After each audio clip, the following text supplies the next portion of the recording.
Joined right now on set by Javier Manjarres of the Shark Tank, the managing editor there. Javier, it's good to have you here. Thanks for having me on. And from Newsmax, New York, Rick Ungar, senior political contributor to Forbes.com. Thanks to you both. Rick, it's good to see your smiling face there in New York. Good to see you, JD. And given the fact that I've got Javier right here, geographical proximity prompts me to ask Javier first. This situation in Israel, with now the death of the lone Arab teen, your gut reaction to this? Revenge killing? We heard from David Rubin. He says he believes it's a fabrication. Look, either way, I don't think it's a revenge killing from the Israeli government. I think there's extremists on both sides. I'm sure there was revenge taken upon by some Israelis. Look, I don't want to say you can't blame them, but look, what they go through on a daily basis, there's bound to be people who are going to want to retaliate this way. Rick, we heard David Rubin just there from Newsmax, New York, saying in his mind, the talk of an Arab teen's death was a, quote, fabrication. In a couple of weeks, you'll see a correction of his words, to paraphrase, on the back page of the New York Times. Do you share that type of skepticism? Well, look, I was listening to David. I thought it was an interesting point of view. Very interesting guy, by the way. We've been chatting up here. But I mostly agree with Javier, I have to say. The big difference here, it's a terrible thing that happened on both sides.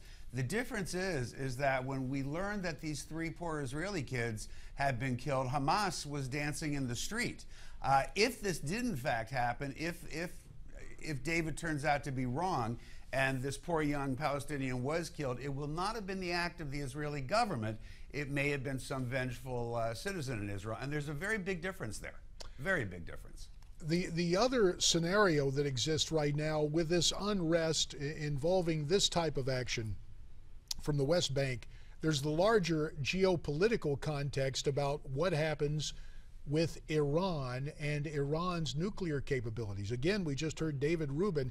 He later clarified, he said a lightning fast military strike, not a, quote, nuclear first strike, but a lightning fast strike to take out any type of Iranian nuclear capabilities. Rick, do you believe that Prime Minister Netanyahu, if he finds this kind of evidence of nukes in the hands of Iran, will move unilaterally without the United States? Only if he's forced to. Look, he already has all the evidence that we have. We know what's going on there. We might disagree a bit on the speed of their program, but sadly, it may not be quite that simple. The Iranians are not stupid. If they are building these weapons, they're certainly doing it in a place that is not going to be easy to destroy in a lightning-fast attack. The only way I see Israel acting on its own in this, come together with the United States on a way to approach this. They're certainly not going to sit back, I would suspect,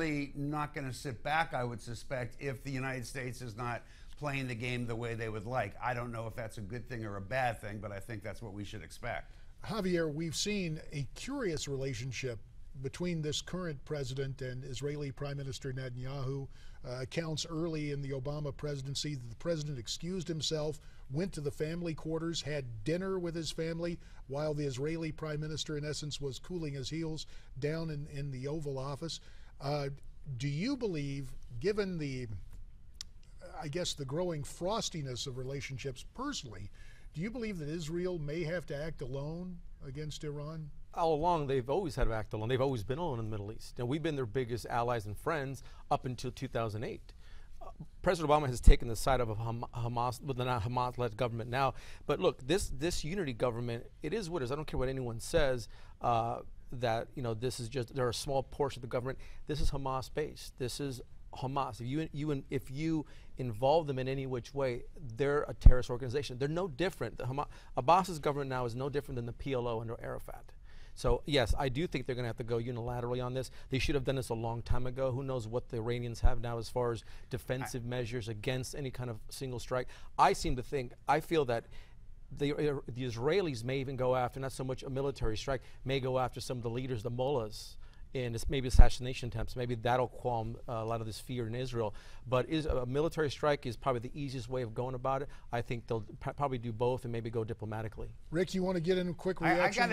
I gotta disagree with Javier in some of the things he said. We are still Israel's staunchest ally, and it's ridiculous to say that Obama has taken the side of Hamas. That's just not true. I've criticized Obama for still sending money over since there's been a unity government. That's a mistake. We should not be giving any money to anybody who has a terrorist organization as their partner. But to say that Obama has favored Hamas is just wrong. How is that not These two favoring? guys don't like each other. It's clear. Well, they're not favoring. They sent a lot more money to Israel. So how do you say that's favoring it? You're favoring That's just an government. incendiary statement that's provably not true. Well, one statement that I can make that I think we would all agree on: Israel, given geopolitical realities, has no problem trying to protect and fortify its international border, which brings us back to the United States and what's happening right now on our border. Now, Rick, yesterday, Dr. Ron Paul was on Newsmax TV saying that our nation's hospitals are under siege as a result of this immigration crisis. Do you agree with Dr. Paul? No, they're not under siege. But I'll tell you what happened yesterday that I think is even more interesting, JD.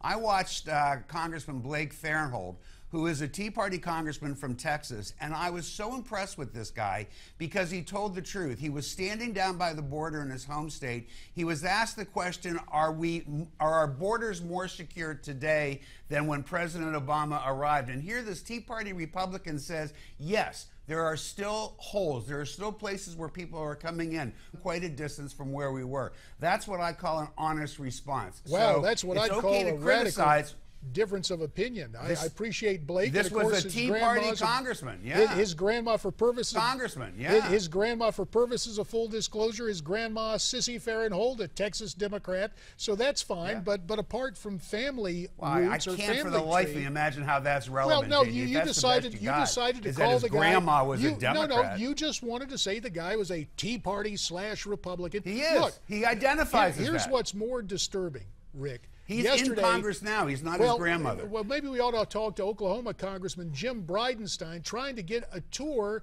of a detention facility in his district where some of the illegals are put, and the Department of Homeland Security would not let him in. So the question becomes... We can talk about that. Well, okay, I don't know how that's relevant to you whether don't know or how not it's our relevant? border's more secure. You don't know how it's relevant? If all the No. talk is transparent, it's real simple, Rick. If all the talk from this administration has been transparency, but suddenly they slam the door on an elected official who has oversight, that's very disturbing. Would you not agree? Well, let's talk about that. But that was a pretty quick transition from is the border's safer to now the administration isn't letting people in. I do agree they should let him in. I agree that any elected official should be allowed to go in there. But that's not what we were discussing, JD. It was a segue to get away from what the congressman said yesterday. So let's keep them separate and honest. Rick, I don't come on and criticize your performance on your Sirius XM talk show. Well, I've got a lot of topics and a little bit of your time, and I'm performance. trying to transition, making some points here. right. So we'll leave criticism aside and have honest discussion. Let Javier here on this.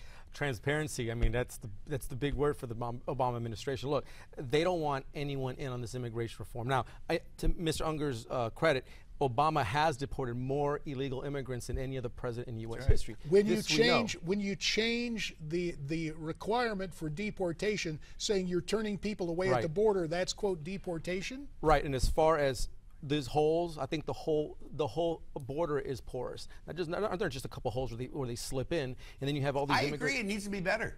No, well, you know what? Then let's enforce the laws instead of trying to bring in new laws like they want to. Why not enforce the existing laws that have worked ever since? What about the 2007 law that puts up that fence? Where's the fence? And one other question now to get to. Actually, it is up in a lot of places, not fully. Yeah, unfortunately, there's some real problems with the fence. There are some prospects out for the presidency. Less than a minute, both you guys. First to you, Rick. Romney, 2016. Do you think he'll run again?